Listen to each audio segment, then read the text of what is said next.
Nagsalita na po si Nonito The Flash Donaire sa The Ring Magazine at ipinaliwanag po niya na hindi pa siya magre-retiro. Siguro marami pa siyang laban na darating at maraming taon pa. Depende raw ito sa kanyang katawan. Hanggat kaya raw niya lumaban, lalaban pa sa boxing at hindi magretiro. I only have maybe a few fights, maybe a few years, maybe a lot of years, maybe a lot of fights. Depends on how my body works.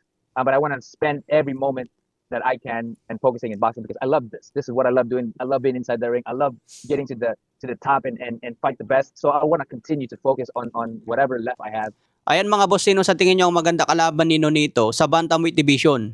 Sa ibang banda, naging emotional naman ang pagkikita ng mag-ama na si Rolando Navarrete at si Rolando D. Sa ginanap nga po na Elorde Award, nagkita ang mag-ama mga boss at napayak pa dito ang dating world champion. Abangan na lang po natin ang paparting na laban ni Rolando D kontra Paulie Malignaggi. Dedepensahan nga po ni Rolando D ang kanyang bare knuckle belt sa welterweight division. Dadayo si Rolando D sa England para idepensa ang kanyang titulo kay Paulie Malignaggi. Sinabi ni Rolando D hindi niya minamalit si Paulie Malignaggi dahil former world champion sa boxing. Pero tiwala siya na kayang talunin si Paulie Malignaggi dahil sa kanyang paghahanda at puspusan sa conditioning. Sa ibang banda, matatandaan nyo ba yung ginawa ni Adrian Broner dati? Nung kalakasan niya sa boxing, ang pera sa kanya parang winawaldas lang sa wala. May viral video nga siya dati na pinunit yung pera at plinas siya kubeta. Habang ginagawa niya yan, sinasabi niya nasa gabal daw sa wallet niya, sa bulsa yung pera. Kaya pinunit na lang, tinapon. Malakas pa kumita si Broner dati, milyon-milyon. Pero ngayon sa viral video niya ulit, botsyog na siya at umuutang pa ng pamasahe, pambayad daw sa Uber.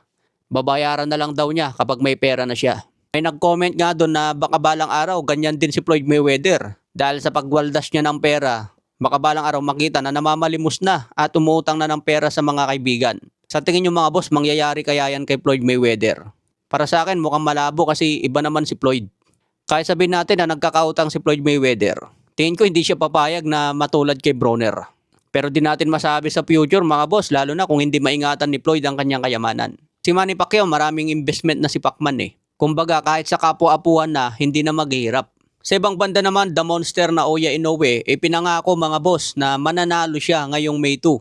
Hindi raw siya papayag na matatalo kay Junto Nakatani. Kahit anong mangyari sa kanilang laban, ang mindset daw ni Inoue, mananalo. May 3 laban naman ni David Benavides. May banat nga si Oscar De La Hoya eh. Sabi niya malambot ang panga ni Benavides, marupok. Kasi may isang laban si David Benavides na tinamaan ng jab, bumagsak. Sumagot naman si David Benavides at sinabi niya siyempre alaga ni De La Hoya si Zurdo Ramirez.